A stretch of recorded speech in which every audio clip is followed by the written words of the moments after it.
Hi there, it's Mark, back with another Lightroom and Photoshop tutorial, except today we're staying firmly in Lightroom. Now we've previously looked at creating light rays in Photoshop, but you can actually do them in Lightroom too.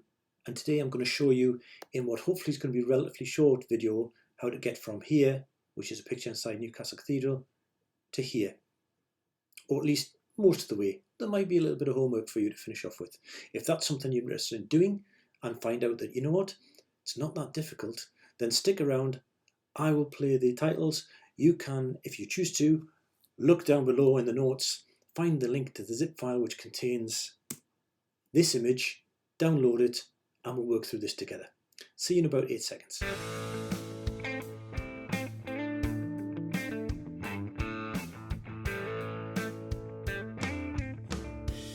Alright, this is our starting image, and from the introduction to the video you will already have seen what we're going to do.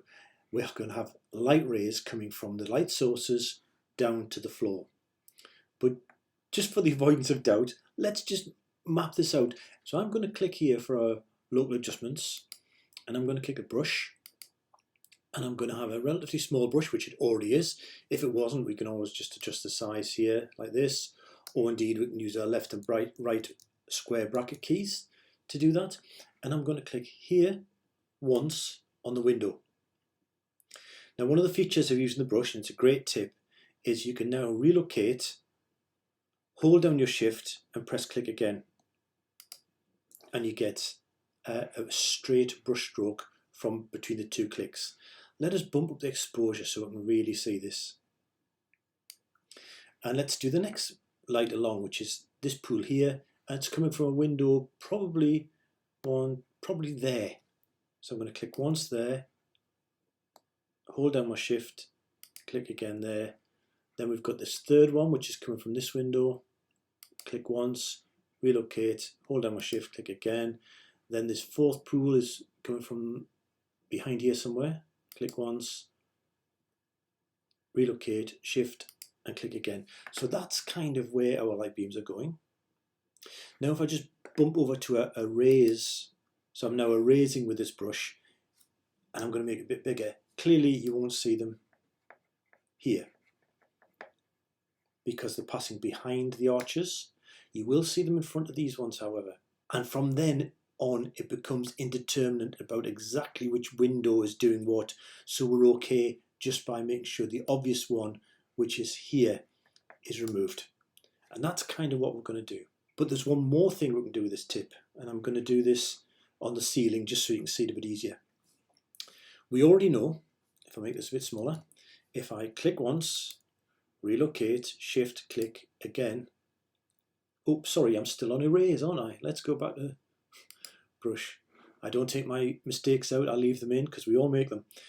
We know now that if I click once, relocate, press shift, I get that straight line. However, I can click once, relocate, make my brush bigger, shift and click. Let me show the overlay. You can see what that's just done. So there's our straight line and there's our widened line. So I'm going to click once here, move, make this smaller, shift click, move, make this bigger, shift click. And you can see how you're able to not only get a straight line, feathering makes it nice and blurred at the edges, but you can change the actual shape. That now should be self-apparent. So I'm actually going to delete that mask, delete all masks actually. And let's close that for a second. So what we're going to use to do this is dehaze. So the dehaze, this is a normal basic panel. If I dehaze this picture, it takes the haze out. However, it adds haze. And that's what we're going to be using. So our brush is going to be adding haze, and then here in develop module, we're going to take some of the haze out so the contrast between the two is brighter. So I'm going to leave that dehaze there. We'll come back to editing the rest of this picture and we'll start and put some light rays in. Click here for our local adjustments, click here for our brush. Now you can choose to do each light ray on its own layer. I'm just going to squirrel them all into one, just for time's sake. And we're going to start with a soft brush. 80 will do, nicely feathered, a bit too big the feather there on that one I think. So I'm going to just bring the feather down a little bit, and I'm going to position it over the window and bring it down so that my main circle is more or less in the middle of the window, and I'm going to click once. I'm now going to come down to the floor to where central on that pool and make my brush a bit bigger. Hold down my shift and click again.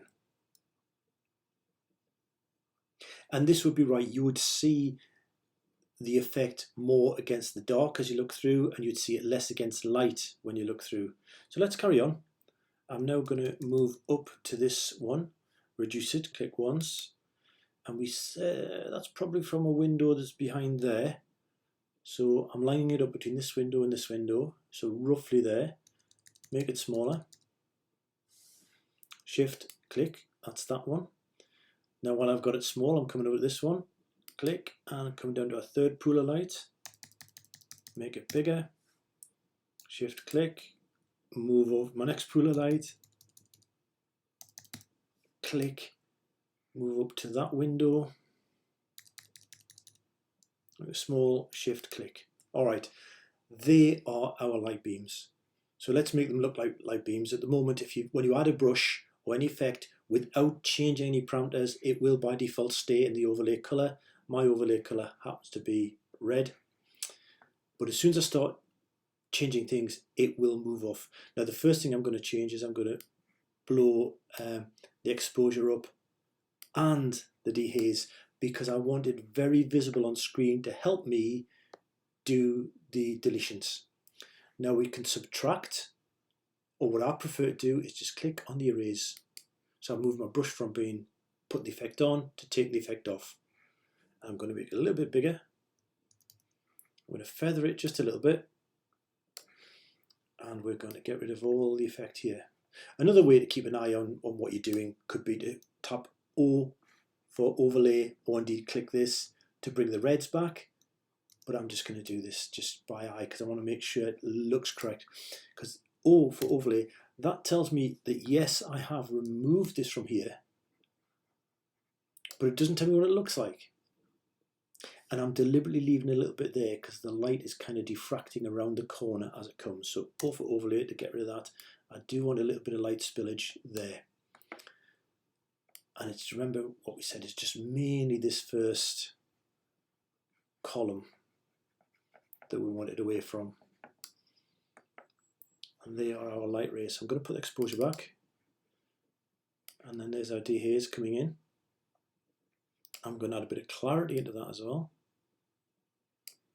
A little bit of highlights. And then I'm going to duplicate the mask to brighten it up and bring it in a bit more. Stop right there. Oh no, that's almost a Spice Girls. Oh, that's done it. It's now in my head. Thank you very much. I'll stop. I'll stop right there. End our local adjustments and come back and let's edit this picture. So how would I edit the picture? Well, in this particular one, I do want to darken the overall inside of the cathedral. So I am going to put a heavy-ish vignette on to bring this in. Now, less is more, I keep saying in my videos, but I tend to be more is more to make sure the effect is more readily seen on screen as a teaching aid. But in this particular case, I think more is more in this vignette works for me. Alright, so I want to bring the overall exposure down a little bit more and pump up the contrast. Highlights, I don't want to blow them out, I'm going to bring them down a little bit. Shadows, I'm going to take down as well. I'll find my white point and see if the true white point works for me. So I will hold down on that button and I'll press Option or Alt key on a PC, which makes my screen go black. And if I move over where I start to see white come through, it means that it is now totally blown out and there's no detail can be seen in the pure whites. So I'm going to roll that back to, just start to see it. So I'm on the verge of clipping, and I use the same technique for the blacks. Hold down my Option key and I'll click, or Alt key on a PC, and where you see black, it's totally black.